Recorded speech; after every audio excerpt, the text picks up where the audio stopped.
இந்த நாள் இனிய நாளாயமைய எங்கள் வாழ்த்துக்கள். 29/11/2025 கார்த்திகை 13 நவம்பர் சனிக்கிழமை. இன்று நவமி, பூரட்டாதி நட்சத்திரம்.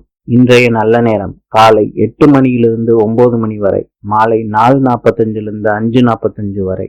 கௌரி நல்ல நேரம் காலை 10:45 11:45 வரை, மாலை 9:30 10:30 வரை.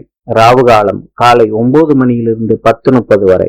யமகண்டம் காலை 1:30 3 மணி வரை. இன்றைய ராசி பலன்: மேஷம் வெற்றி, ரிஷபம் எதிர்ப்பு, மிதுனம் அசதி, கடகம் சிக்கல், சிம்மம் வரவு, கன்னி சுபம், துலாம் தாமதம், விருச்சிகம் மகிழ்ச்சி, தனுசு தடங்கல், மகரம் நட்பு, கும்பம் பயணம், மீனம் கவலை. இந்த நாள் இனிய நாளாயமைய எங்கள் வாழ்த்துக்கள். நாளை சந்திப்போம்.